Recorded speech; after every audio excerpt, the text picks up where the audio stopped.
I had a neck and shoulder injury. I was to take short periods of time off, started getting physiotherapy, and I would get temporary relief, but the injury would always reoccur. I sort of sat behind the computer just thinking, I've been doing the same things for 10 years basically, and it's not getting any better. So I don't think these standard approaches work. I started looking for more answers. One of my old colleagues was seeing a personal trainer who was a movement specialist and said, this guy is doing exactly what you want to know. So I started training with him. That blew my mind. In 10 minutes, he had my shoulder feeling better than it had done for the last 10 years. And I was like, what is this? I need to learn what this is. So yeah, that started the education pathway. Ash, thanks for coming on to the show. My pleasure, thanks for having me. Really is a pleasure, and I think when we first met, I think we just kept on talking and talking and talking, even while other people had left. So naturally it felt right to do a podcast. And yeah, usually the way I like to sort of start this off is by simply getting to know you, what you're doing now, and what has sort of brought you up to this point in time. Cool. I'll try and give you the abbreviated life story, hopefully slightly interesting bit. So I'm living in Bali now, and I have an online fitness education business. So we teach physios, osteos, chiros, personal trainers, lots of CrossFit coaches as well, how to identify the root cause of injuries. And I think like most people who've started their own business, or a lot of people, it was set up to sort of scratch my own itch in that, how long ago is it now? Over 20 years ago, when I was 14, playing rugby at school, I had a neck and shoulder injury, and it was bad, but not that bad. So I was to take short periods of time off, started getting physiotherapy, and I would get temporary relief, but the injury would always reoccur. So that was going on for probably the next 10 years, and I was playing amateur rugby once I started working, and I sort of sat behind the computer just thinking, I've been doing the same things for 10 years basically, and it's not getting any better. So I don't think these standard approaches work. And by that point, I'd seen physios, osteos, chiros. I'd had MRI scans to see if there's anything structural going on. But I would keep experiencing these symptoms, like my trap would spaz out if I made a lot of tackles in a game, or if I pressed heavy weight overhead, or if I did pull-ups. And if it was a big game, then I wouldn't be able to turn my head to one side after the match for a few days. And massage would help, acupuncture would help, stretching would help, temporary relief again, but it would always just keep coming back. So when I was doing my office job, or when I was not doing my office job and just playing around on the internet, I started doing a lot of research for myself. And I discovered this website called Mobility WOD, which anyone in the fitness industry is probably familiar with. Back in the day, a guy called Kelly Starrett, who was big into CrossFit, started this website, which was basically a library of mobility exercises. He was really big on myofascial release, so foam rolling and using lacrosse balls and all that sort of stuff. And that sort of opened my eyes to the idea that there were people out there who dealt with injuries, imbalances, niggles, with the intent of getting you back to performance. And back then, this is probably 2012, 13, that sort of time, even functional training was not really talked about in the fitness industry. It seems crazy now, but back then it was still very bodybuilding focused, bit of powerlifting, bit of Olympic weightlifting.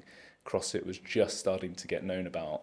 So I went down the rabbit hole, bought his book, did some online education, and basically thought, there are going to be a lot of people like me in the same sort of situation where they love their sport, they love their training, but these injuries, niggles are getting in the way, and the standard treatment practices just don't do enough. Because I saw so many doctors who would just say, oh, you don't need to lift weights, just do 20 minutes on the stationary bike. It's like, you don't understand me at all. Like, this is one of my favorite things to do, is train and play sport.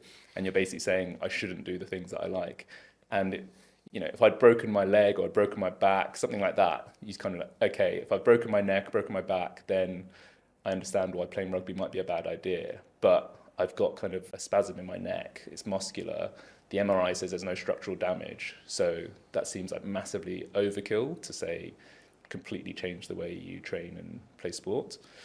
I started looking for more answers and basically got to the point where I was sure that there was information out there that solved this problem, that could help people in my situation, but it just wasn't readily available.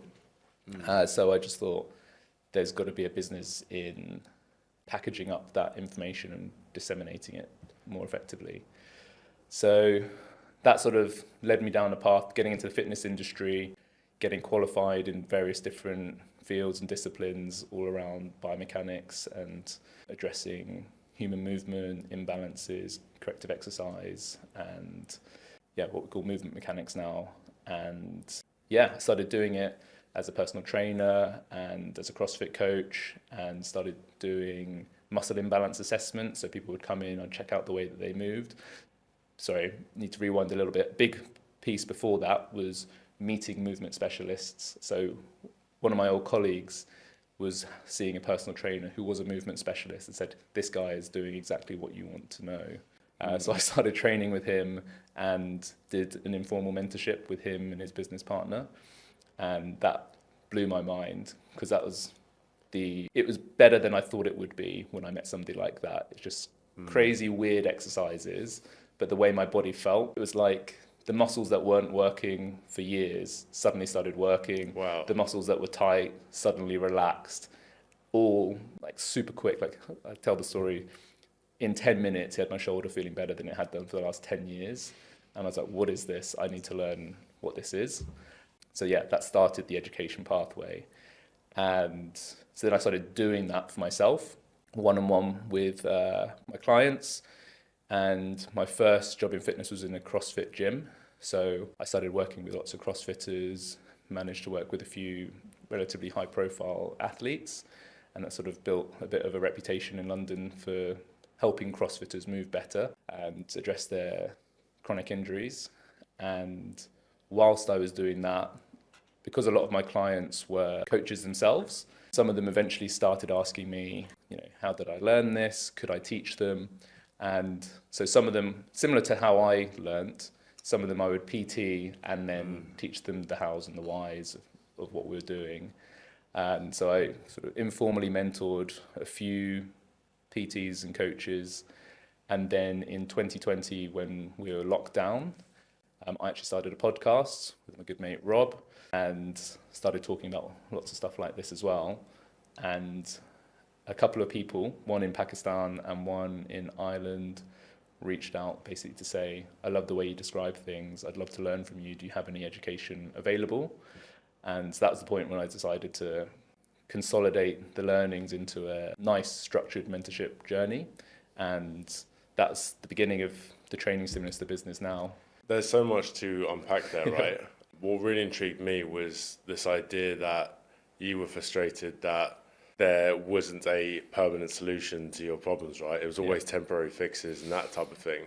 I wonder, did you always think there was a better solution out there, or did you kind of accept that that was just always going to be the case? Because I feel like that trait of thinking there must be a solution out there and just questioning everything we're told, I feel like that's such an important attribute.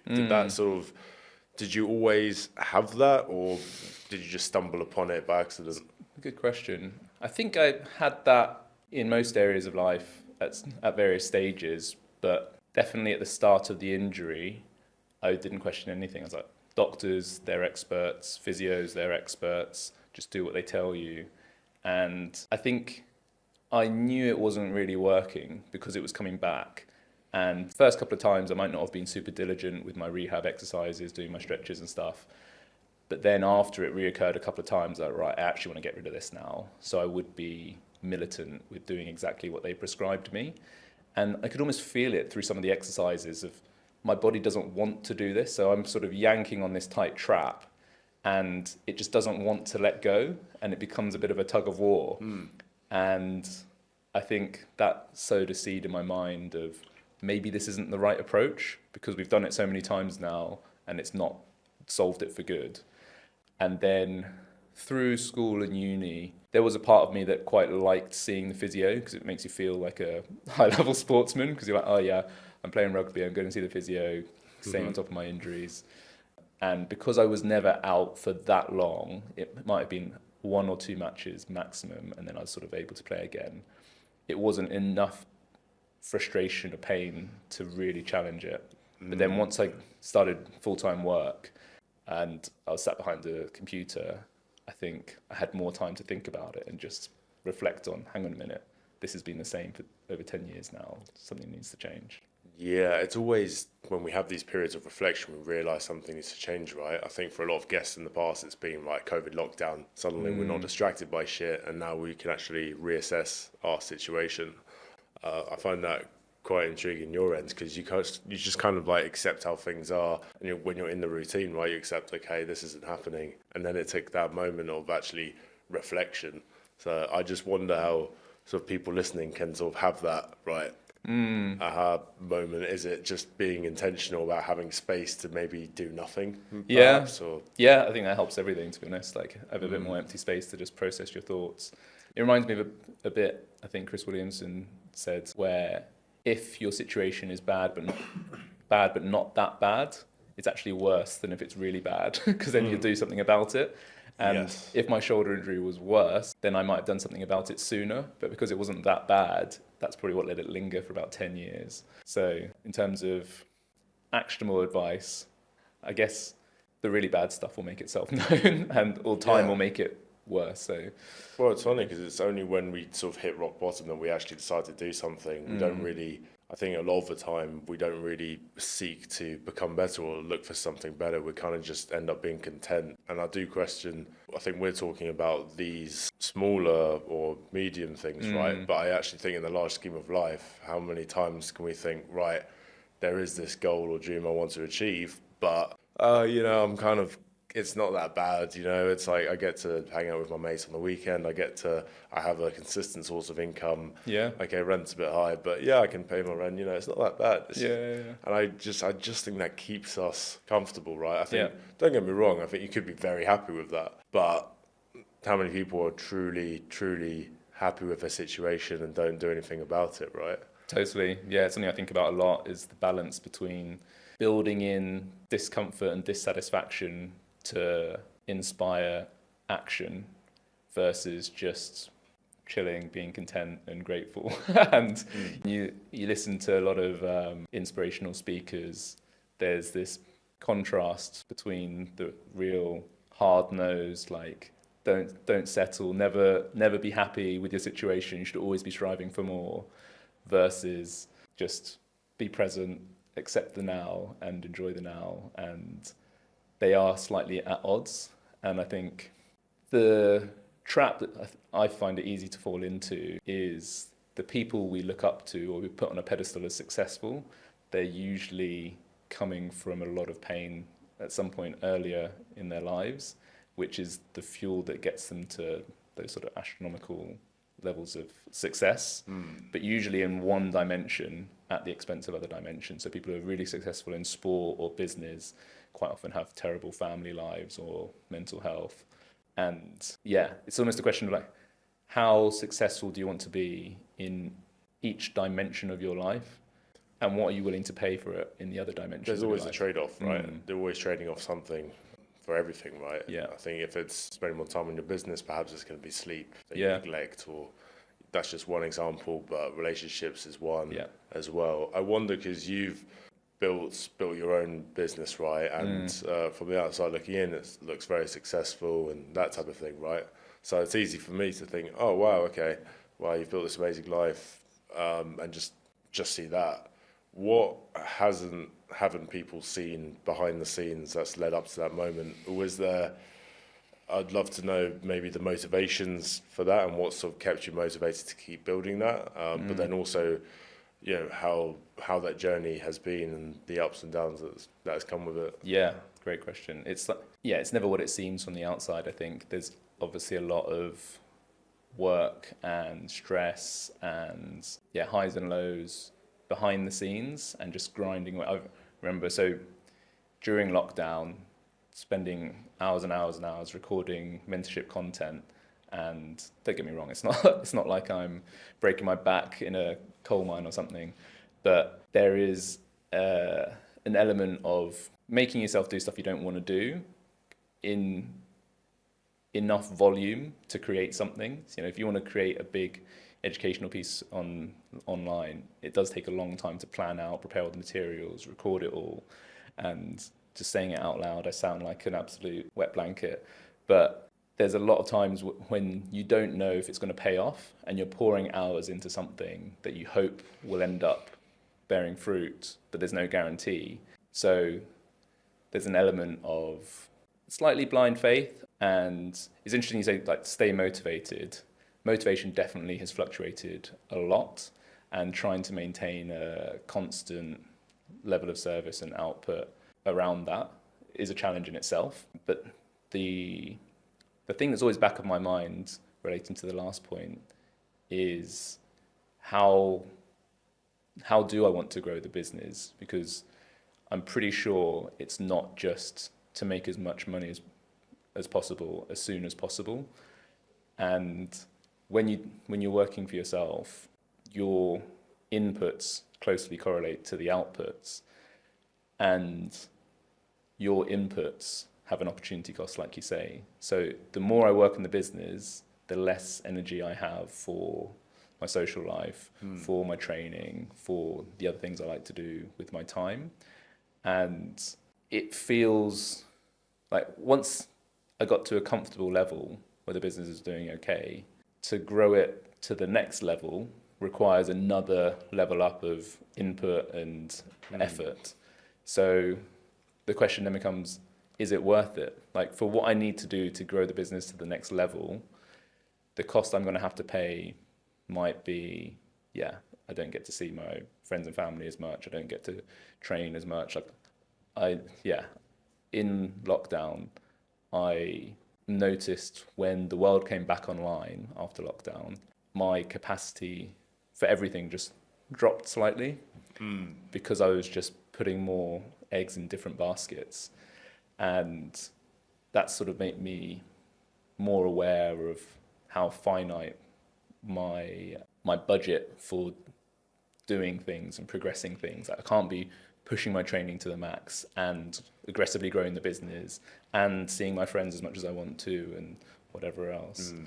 And those trade-offs became a lot more real. And so, that's something I still sort of wrestle with now of, business is in a good place. Do I want to grow it even bigger? And why do I want to grow it bigger? Is it for money? Is it for impact? Is it for, whatever other motivation it could be? Well, I guess it's always just questioning that why, right? I think that goes for everything. Like every decision, like, okay, why am I doing this job? Why have I moved here? I don't know, why am I hanging out with this person? Even it can be something as small as that. I think just always just questioning everything you're doing. And I think when you do that, I think you make sure you stay aligned, and I think you're more purposeful as well, right? Like, and you made such a good point there, just with the trade-offs as well. I found that myself. If I'm going 100% in these strongman classes, for example, and I'm going 100% on this podcast and all the other stuff, and I want to try and go 100% with my girlfriend, for example, it's like, no, it just doesn't happen like that. You physically can't. You can't, 100%. If you're giving 100% to your training, you wouldn't be working another job. You wouldn't be doing anything else. You look at professional athletes, when they're not training, they're just vegging on the sofa. They're not stressing their mind out. They're not taking extra steps. They're just doing as little as possible to recover. So, 100% is what you have in total. So you can never give it to only one thing. Yeah, and I've noticed when I have tried to turn up the intensity on all of them, my body's just given up on me, and it's like, slow the fuck down. Just like, and it's made me ill, and I'm like, okay, cool, right, I'll listen to you, I promise. I don't. next time. Well, we discussed this just before the pod, didn't we? Just like, listen to your body, but we never do. Never. Still haven't learned that lesson. I mean, what advice then would you give? I mean, we're all on this growth voyage trying to better each other. And I find the difficulty that I have had, and sometimes it still creeps up on me now, is just like, all right, how do I balance everything? And I guess the thought that I've had is, right, it's impossible to balance everything, but we can just try our best. But at what point do you think, right, okay, I need to turn down this, I need to fast forward this? I appreciate it's not a straightforward question, but having been through all that yourself, have you got any advice or anything like that? Yeah, I do. I think I can give my personal advice and my theoretical advice. I think from personal experience, an exercise that I've done several times that I've taken from numerous different self-help books or sort of business coaching books, and they all have a similar approach, which is basically think about your core values. And it's such a cheesy cliche thing to say, but the more times you do it, the clearer you get on what really matters to you. So one of my coaches got me to boil it down to 5, which was a really difficult exercise because you're basically chucking away. I remember, I think the 6th one was integrity. And I was like, does that mean I'm going to have to live a life without integrity? So you have to narrow your focus slightly so you know what's most important to you. And that's almost like your rule of thumb for making decisions in life, because you might be tempted by something over here, but if it's out of alignment with your values, then that's a kind of cheat sheet to help make some decisions like that. And as you were saying before, I think having a big focus on alignment of who you want to be relates to your core values. So like, what sort of man do you want to become? As you get clearer on almost that vision of Matthew McConaughey talks about his hero being him 10 years from now. So he doesn't have anybody else as his hero. He just thinks, what would Matthew in 10 years be like? And he's way better than I am. In what ways is he better than I am? So what do I need to do about it to get myself there? I think that's a really nice, I love that. Yeah, kind of guide for everything. Like in almost any situation, you could ask yourself, what would the man I want to be do right now? And quite often it's the hard thing that you don't want to do, but it's a nice way of simplifying things. But like you said, just continually asking yourself why, like what's the motivation behind what you're doing, and trying to act in alignment with the values that you've settled on. And it's an ever evolving process. And you might 5 years ago you might have said, this is the life I want to live, then you're living it, and then you actually change the vision of what you want your life to look like. That's fine, but at least there was some intentionality rather than just going with the tide. Yeah, I find that just so important, right? Because again, I've said it on this podcast every single time, it's like your daily habits will mount up to something, right? So it's like you may as well make those intentional and make sure they lead up to something and work backwards. I think that's just so important, because you've mentioned it in the case of, right, who do I want to be in 10 years? But that, we can apply that to all of our goals, right? It's like, okay, what do I really want? I know there's powerful sort of visualization techniques as well. A lot of people here have sort of recommended as well, where you just picture your ideal life and, what do you smell, who you're waking up next to, what are you doing at different hours of the day? And then you can work back from there and be like, right, okay, what do I need to do to make that happen? And then you sort of work back, and then it's these daily tasks. And this is why it's just so important, just because you're going in a direction, like whether you like it or not, you're going somewhere, right? And I wonder, in your case, like, were you sort of always pushing the sort of goalposts backwards because you'd sort of transitioned, or were you thinking that far ahead when you first identified that there's a solution to your problem, or were you more just sort of, right, let's just see where my curiosity takes me? You mean transitioned careers, not transitioned, right? No, really good question. I think when I was doing my corporate job, that's when I started getting into podcasts. And through listening to a bunch of podcasts, I came to the conclusion that career success for me was not going to be being employed. It was always going to be doing my own thing, and having, like, freedom is one of my core values in terms of how I want to live my life. I don't want to be at the beck and call of somebody else, or have fixed office hours and, people timing my lunch hour to make sure if I go to the gym, I don't go for too long. That sort of stuff just used to drive me mad.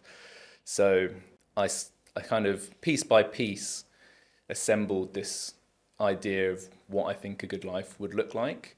So self-employed, one, working in an industry that I'm passionate about, like sport and fitness. Then slowly over time, doing it and developing expertise. I was doing a lot of in-person work, and that slightly challenged my freedom in that I could dictate when I worked, but I still needed to do a bunch of hours to make money. You know, there's no way I could just take a month off. I mean, could, but I just would make zero money when I was doing tons of in-person. So then the idea of having some sort of business that didn't require tons of in-person time and that could grow independent of my time, all these pieces started coming together. And one of my business coaches advised that same exercise. Like, what do your perfect Tuesdays look like, for example? So exactly like you described, where are you? What's the weather like? Who are you with? And that actually helps drive the business design as well, because if you build a business that doesn't facilitate the lifestyle you want, at some point you're going to end up slightly resenting the business because it keeps you in the location you don't want to be in or doesn't allow you to do the things you want to do with your free time. So say you're a big sports guy, if your job means you have to be working at certain hours, that clashes with the sport sessions that you want to attend. You're now blocking a big part of your life that you want to be present. So it's a bit reverse engineering. It's a bit like combining things together to see what is actually compatible. And yeah, I regularly revisit that vision to see if it still feels enticing and something that I want to move towards. And that, is a big part of why I've ended up here. I basically was like, I want to live somewhere that's sunny, near the sea, great weather all year round, healthy culture, like fitness is easy, all this sort of stuff. So when I came here, it was actually just on a short holiday to visit a mate. And I was like, oh, this is it. Like, this is ticking all the boxes that I created on that visualization. So it becomes easy. And I can't remember what it's called now. There's a phenomenon where if somebody says to you, red car, or if you buy a Prius or a Tesla, you suddenly notice so many more of them because your mind is attuned to that thing. You're subconsciously more aware of it. And I think when you do these exercises, when you just write down everything you want and how you want it to look, you then start noticing the opportunities to do so. And you also notice the things that don't align, don't work with that vision. So for me, that was instrumental in getting to where I am today. So I reckon what some people could perhaps, I guess if they're sort of listening to this back home and they're perhaps, they do want a change of lifestyle, right? Effectively, what they can take from that is, right, okay, I need to be almost like serious and honest with myself. What do I want my life to look like? Yeah. And I guess there's also that sort of visualization practice as well, writing down their goals down. And did you do any of this sort of manifestation stuff at night, or did Not you used to do really, that? no. I just regularly read it. Like every Monday I'll read it. Every Monday I'll go through my core values and my life vision, and that includes some what not to be as well. And I think to simplify that, to make it more practical for people, I would recommend making, like, so this is stolen from a friend of a friend. When he was considering leaving his job, he just kept a diary writing down everything he liked about it. So if something good happened and he liked it, he'd write that down. Something bad happened and he didn't like it, he'd write that down. And then after a period of time, he just reviewed the list, and there's lots of cons and not many pros. It's like, okay, I need to change job. But once you start noticing what you really resonate with and what grinds your gears, it just starts to whittle away at this idea of where you want to end up, I think. And I guess you can piece all those things together. Okay, these are all the positives, and then you can put these all together, and then that's where you start building, right, this is actually what I want my life to look like. And I think that's such a good exercise, actually. Not something I do enough of, but I think I used to do this a couple of years ago, but just being very conscious of how you feel around certain people, around what activity you're doing when you feel a certain way, and then you can start putting shit together. It's like, okay, well, every time I felt like shit, I was hanging around this person, or every time I felt great, I was hanging around this person, or I was doing this activity, I was doing this, and okay, I felt really productive when I was doing this task, but when I did this task, I felt like really hopeless. I think just doing that, that's a great reminder for me, actually. Maybe you should get back into that. But yeah, and then eventually I think you'll get to a place where you'll just sort of calm most of the time because you sort of built, and I think you get stronger with your boundaries as well, what you put up with, what you don't put up with, right? Like I presume, when you first started out in your journey, there was probably a lot of negative influences on your life, right, which you probably weren't even aware of. Yeah. And then over time you've managed to sort of change that. And Yeah, I think it's like, to do that exercise, don't go into it with the expectation that you're going to nail it first time. You're not going to have a perfect overview of everything in life that you like and everything that you don't like.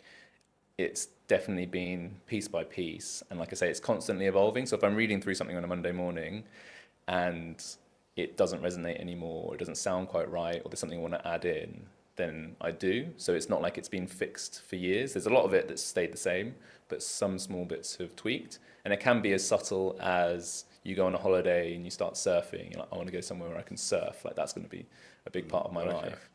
Those sorts of things, I think, aren't obvious until you are in the moment, or you meet a certain type of person and you're like, I don't want to hang out with those sorts of people. How can I avoid the place where those people hang out? So I'm not sure if that's answered your question. Well, definitely, yeah. And I think also it's just important to be flexible and not be too fixed on your identity. I think because when you make something your identity, then it becomes very difficult to change. And 100%. But at the same time, I think you see this a lot. I think political views as well. You see people, okay, this MP's gone from this party to this party, and they will get criticised, I assume, right? But it's actually like, well, if you change your opinion and you change your perspective and you can admit that you were wrong, that's just a sign of growth. And Totally. I think that's another illusion of society. It's just like, oh, but I believed this in the past and now I believe this. I think actually you can probably just be, I mean, if anything, it's, a positive sign that you've thought, okay, you know what? I thought that this is what I resonated with before. Now I have this point of view. I think that's totally fine, right? Of course. I think, well, if you don't change your mind on anything, you've never learned anything. At the end of the day, we all start knowing nothing, and we're constantly changing our mind when new information enters it. So if you think everything that you thought 10 years ago, then you haven't learned anything in the last 10 years.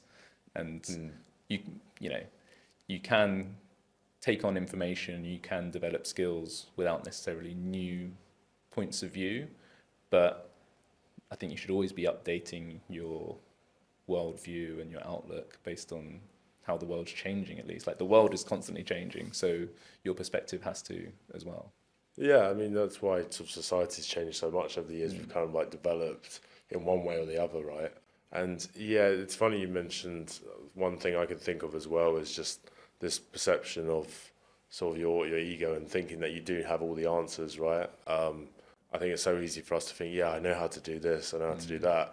But it was, I think in your example, it was your willingness to learn. And I think you met this, I think you became sort of a mentor of yours who actually showed you how, okay, with certain protocols, you can transform your body in a positive way. Yeah.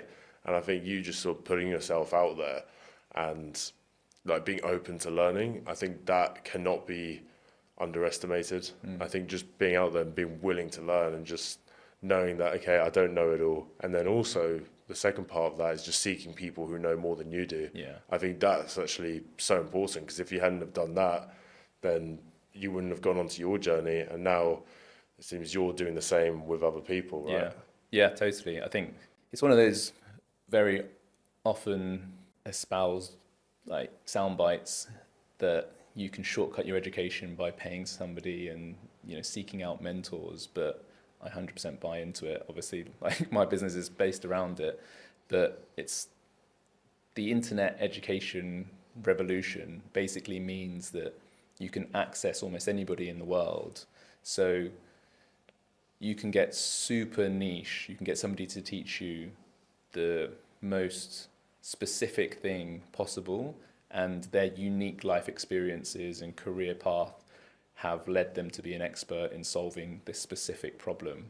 And I was talking to a guy yesterday who's an osteopath, and talking about how the traditional education system is just so slow to update because they have this fixed syllabus and there's a board of approval to ratify changes and make sure that it ticks all their boxes. And people are now turning away from traditional education in favor of these less recognized but more specific and actually more proven ways of doing things.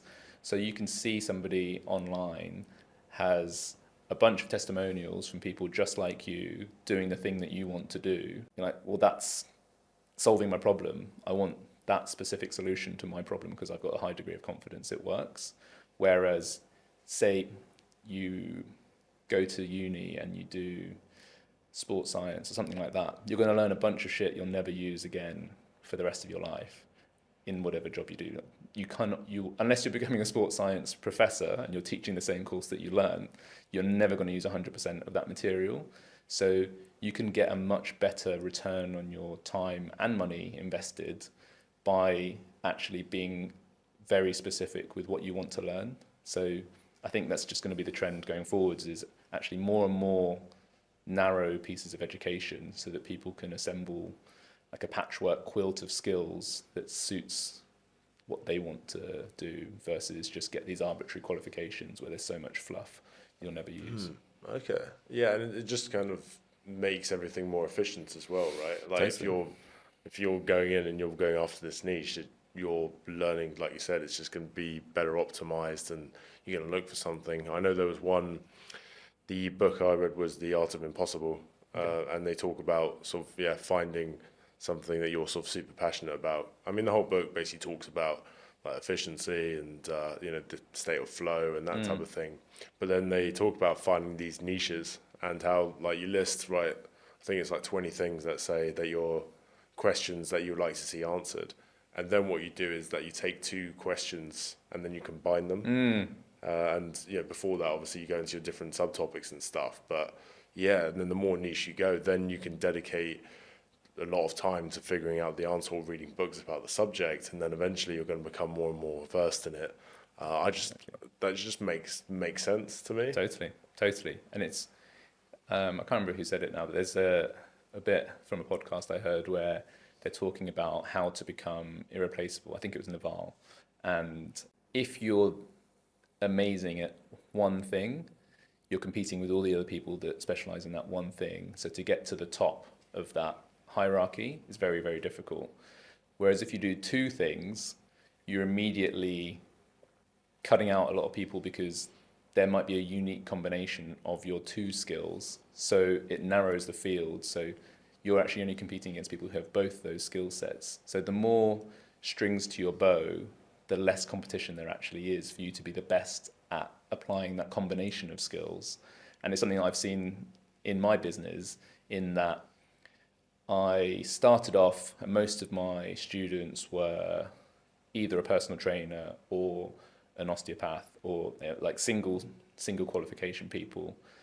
Whereas the trend has been that many of them now have a hybrid approach where they might be a chiropractor, but they also do weightlifting, or they might be a personal trainer, but they also do some sports rehab. And that crossover is gold dust. And then they're known as the guy for both of those things. Exactly. So then when someone fits both of those categories, they're coming straight to you. Exactly. They've got 5 chiropractors to choose from, but they do weightlifting. That's exactly what's happened. Yeah. That's really interesting. Because I think the phrase I always heard was the jack of all trades is not master in none, right? And I always heard that, and I always had that thinking. Like in my instance, it was jiu-jitsu and pro wrestling. I love doing both. And I just couldn't decide between either, because it's like one's a fantastic skill and I just want to keep on getting better and better and better. And there's no way I wouldn't want to do jiu-jitsu my whole life. But then it's like, I really want to get good at pro wrestling, because then once I've started performing, I'm like, wow, this is so much fun and I want to become better at that. And I always thought, wow, okay, if I just dedicated all my time to jiu-jitsu, then wow, I mean, it's pretty obvious, really. Like I'm going to become twice as good in the same amount of time, and it's a really interesting one. Potentially, that's not a guarantee, right? There's an inflection point where you do too much. Yeah. Right? that's definitely true. I do wonder, and then I see, I've got a friend who's trying to make it as a professional footballer, for example, and yeah, he's just dedicated his life to that, and I just think there's an art to that as well, right? Where it's just you're dedicating your life to something and you're becoming the best that you possibly can. Sure. But then I saw that in him. I remember speaking to him and I was like, wow, that's really awesome what you do. But then he looked at me and he was like, oh man, I'm kind of jealous of your life. Like you're doing all these different things. And I said, yeah, but I'm not like the best at either. He's like, yeah, but you're fulfilling all of your interests and your needs. So maybe the answer is that you just can't win no matter what you do. Yeah, just give up now. Yeah, no, I think it's another one of those things where it's a trade-off, and the sound bites that go viral are always oversimplified in that, if you're telling everybody they should specialize and just become the best at one thing, or you're telling everybody else to have multiple skill sets and contingencies. I think for most advice in life, there's no one size fits all, but for me, and I guess my appetite for success, I was never going to be a world-class athlete, so that was never on the table. Once I got into the corporate world, I realized I didn't want to be a CEO of one of those massive companies. And as I slowly figured out what an ideal lifestyle looks for me, it's just about having that balance right. You think about things for ages and you just come back to the old cliches. It's all about balance, but I think there's a lot of truth in it, in that you kind of need to make peace with, if I train jiu-jitsu 4 times a week, that's enough. I could do 6, 7, maybe more. Some people do double days. You could do, and you might be better off at jiu-jitsu, but the price you pay for that is that you don't get to do pro wrestling. And, I think life is just constantly about trade-offs and prioritization. Yeah, and I think that's where it can kind of limit our sort of happiness as well, always thinking that there's something better to do. I remember, again, not sure why it came up on my algorithm, but I think it was the sort of relationship therapist or divorce. I think he was, one of the biggest divorce lawyers or something. Yeah. And he said, back in the 20th century, it used to be about, right, people are divorcing because they're unhappy. And now people are divorcing because they could be happier. And I feel like that's quite an accurate reflection of our society, perhaps, that we've actually got it better than all of the societies before us, all of the generations. We've got so much, and yet I think our life satisfaction has decreased because we've got way too many options, right? I mean, the dating area is one example, but how many other things do we compare ourselves to, right? Yeah, just the paradox of choice. The more choices you have, the less happy you are with the one you make. So people always think of having options as like the more options you have, the better it is. But I think there's a lot of scenarios where actually you would prefer less. Like even like the classic example is you go to a restaurant and there's 100 things on the menu. First of all, it's way too overwhelming. Yeah, exactly. It's overwhelming and stressful because you don't want to miss a section where that might be the best dish they do. And then whenever you get it, you're thinking what the other 99 dishes might have been like. Whereas if you've got a simple menu, 3, 4, 5 items, then it's obvious which one is best for you, maybe 2. And the percentage satisfaction that you made the right choice is so much higher. And that happens in so many different areas of life. But yeah, that's the downside, I guess, of the internet evolution, that we're just bombarded with different perspectives, different ways of doing things, and we're constantly saying, oh, maybe that's better than what I've got. Maybe I should change, do that. And I haven't got any good advice for how to manage that one. Yeah, I was going to say if you had any, sort of ways of, I don't know, maybe it's just a case of just reminding ourselves that, grass isn't always greener. I think the grass is green where you water it, perhaps. And maybe it's just a case of, reminding ourselves of that fact that we have this paradox of choice, right? Maybe that's the way forward. And I think one thing I think you can do is try to narrow your choices yourself. So knowing that there's a big cost to pay for ruminating on a decision, for decisions that don't really matter, just being okay with making a suboptimal decision, I think is very liberating. Whereas if you're anything like me, you think about optimizing and getting the most out of a situation. You want to get all the information and weigh up the pros and cons and be sure that you've done the best you could have done in that situation. But there's a lot of shit where it doesn't matter. And if you choose a suboptimal route, your life isn't going to be any worse off. The way it's going to be worse off is if you stress over it for minutes, hours, days, weeks, and for no upsides. So I think being able to recognize the important decisions and the important things where you need to think about things to a great degree, and recognizing the ones that don't really matter, that you can just decide as quickly as possible with as little brain power as possible, is a nice way to free up some capacity. That's a great point. I think just setting some time limits for making decisions. Yeah. I know the one I heard was, I think it was small decisions, 30 seconds, medium decisions, 30 minutes, and then big decisions, 30 hours. Nice. I think you've got to be, if you're going to adopt that, you have to be disciplined. But yeah, you can't just go, oh, okay, but let me just check up on this detail. Yeah. And I've mentioned it on the pod before. I think my guest and I, just indecision is a lot worse than a bad decision, right? Yeah. And I think, ultimately it is up to your mind, right? If you can make any decision the best that you possibly can, then just do that. Just like, just stop thinking about what's happened here. Just, okay, how can we make the situation better? Yeah. And you just learn from it. I remember hearing about how CEOs would make some really quick decisions. So you give them an option or text them, and they would actually text back straight away, because they're just like, yes, no, leave it out, and then they don't let shit pile up. I think a big trend I see in my friends who have struggled with mental health is there is this tendency, I think, to push things back and not have to deal with that decision. But it's like with anything, even bad emotions, they're not going anywhere if you don't deal with them, right? So I think that's a big thing as well. I try and incorporate, because we've all got that list of life admin we have to do. And I notice, right, if I am getting more stress, it's right, okay, let's just take a couple of things off here, all the smaller stuff. And then they'll take less than 2 minutes. I think if it takes less than 2 minutes to do, then you should probably do it straight away. Yeah. And I just think that helps clear up a lot of space. Definitely. Yeah, there's definitely like a pressure and a weight that builds up when that list gets too long, even if they're small things, even if they don't really matter. Just knowing that you've got this backlog of things to get through can feel like more of a burden than one massively important decision that is really going to impact your life.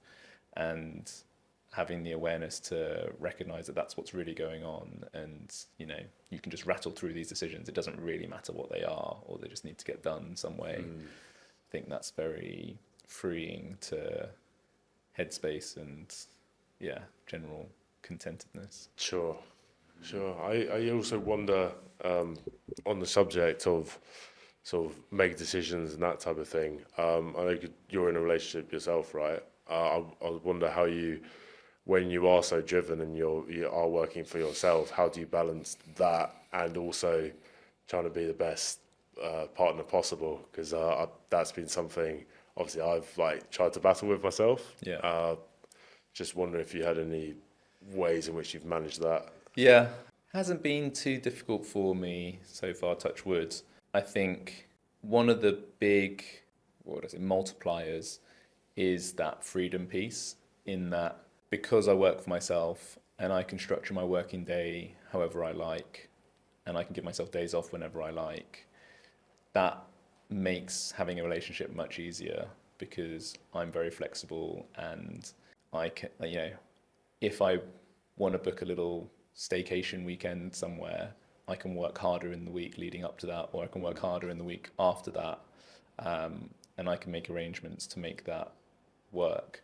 So that's, I think, for many things in life, having the ability to control your schedule makes life a lot easier, which is one of the reasons it's so important to me that, I'm never going to take a job where I can get pinned in and not have freedom of scheduling. Well, I guess that is the danger as well, is taking on too much business as well. For sure, yeah. And then that way you lose that sense of control. I guess that's really all we want. We just want freedom and control over our lives. Yeah. And anything that's a threat to that is gonna, Yeah. stress us out, I think. Yeah, yeah, and I think you only learn that balance by doing it. So by taking on too much work, then you realize, oh shit, I'm feeling the consequences of this. I need to dial it back. And that comes back to that why question of like, why am I taking on more work? Is it because I want more money? But what's that money for? Like, why do I want that money? Like, what's that money for? What do I need to buy that I can't currently afford? Or yeah, what do I want in the future? And is it worth the price I'm paying? Like, if your health is suffering and your hobbies and passions, if you can't do the sports you love to play, and your relationship's suffering, then are you actually succeeding? Like, is that actually winning for your business to grow beyond what you need it to be at right now, at the expense of all those other areas of your life? I think for me, somebody who's successful has accomplished or has a good setup in all of those dimensions. Like, they're really enjoying their life, they're playing the sports, they're pursuing the hobbies that they love, they've got great relationships, they are not overworked and overstressed, and they make enough money to do all the things and have financial security. That to me is far more successful than a billionaire who's miserable, lonely, and unhealthy, doesn't have any hobbies to enjoy. That's just that. I think that's sort of the biggest takeaway I've had, is just being purposeful, right? It's like, yeah, okay, why do I want to earn more money? Is it? And again, I think people can get wrapped up in that thinking. I discussed this with Aaron Timms as well. He was saying how, a lot of people have this mindset of, right, I'm going to work fucking hard for 5 years and then I'm going to have this dream life, but it just doesn't work that way. No, and then you're bored. If you stop working, then there's a huge void to fill, and if you haven't been cultivating other things to do with your time, then you're going to feel empty. You say you work like 60, 80-hour weeks for 5 years. There's no time for relationships, no time for hobbies and interests. And then suddenly you sell the business and you've got 80 hours a week back. You'll probably sleep a little bit more, but you've got to then establish a life that you like versus building it piece by piece gradually over time. And that's also presuming that you haven't lived to your means as well. Right, so he was saying how a lot of people, they'll end up doing that with the hope of getting somewhere in 5 years, but the reality is they're spending more money anyway, whether they realise they're doing it or not. So I think you've demonstrated there just questioning your why, and then you can just be a lot more. It's not just like, okay, why am I doing this? But it's like, okay, what does that mean? And just looking at those foundations, I feel like that's just so important, and definitely sort of the biggest lesson I've learned from this. So interesting, Yeah, I think so. Just so much you can learn from that. Yeah, I think it's so important to reflect, and like I say, the updating and refreshing, because as your life goes on and as things change, the priorities are going to shift. When you're in your early 20s, you're going to be wanting different things to your mid to late 30s, and you should expect that and not feel trapped by your old vision. And when you're younger, you might have thought that making all the money was the main thing. You want the cars and the watches and whatever else. But then you grow up and you recognize that actually that doesn't really fulfill you. And you might have a good amount of money and you could work harder to make more money, but it's not really for anything in particular. Maybe you decide to give more to charity, or maybe you decide that you want to have a specific impact on an industry or a part of the world. And that's the priority. And I think once you think about it through those lenses, things just make a lot more sense. And,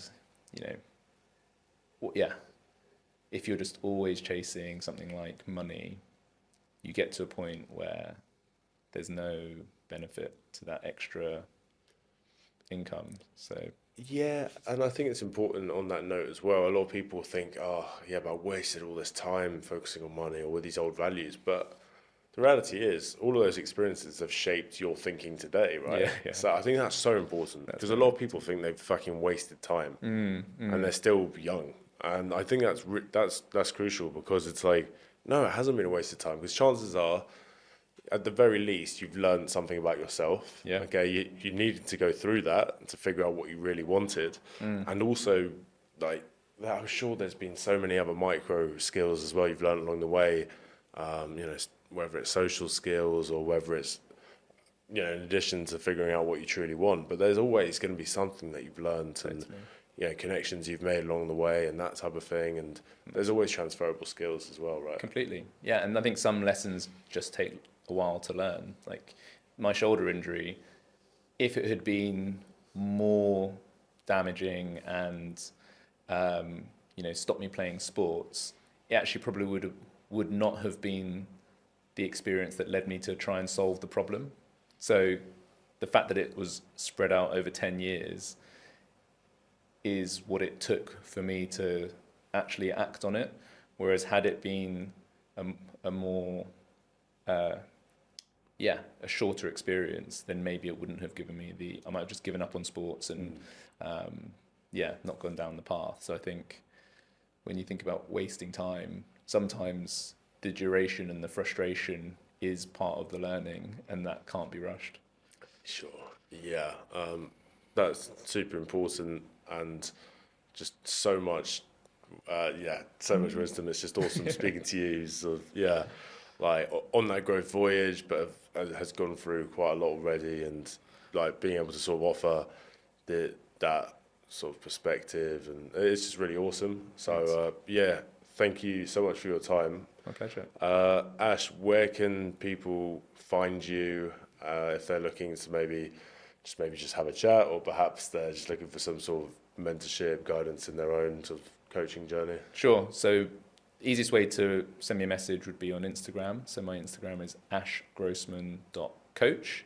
Grossman has a double N at the end. And if you're interested in the mentorship that I run for physios, osteos, chiros, personal trainers, then thetrainingstimulus.com is where you can get information on that, and you should be able to send us a message there as well. All right, wicked. And it puts the guest on the spot a bit, but we always end it by asking our guest for a song suggestion or their favourite song at this current point in time. Shit. You know what? What's his name? Dean Martin, Amore. And basically was just in Lombonga with my girlfriend, and there's a restaurant called Amore, and I was like, what's that song? So we looked it up, and Dean Martin, the original singer of that song, is amazing. Like there's so many of these classic hits that we're all very familiar with from like the 50s and 60s. So look him up, Dean Martin, get on his Spotify. Oh, wicked. Yeah, that's being added to the Growth Voyage playlist. Okay. I can't wait to listen to it myself. Yeah. But, wicked. Ash, thank you so much. My pleasure, mate.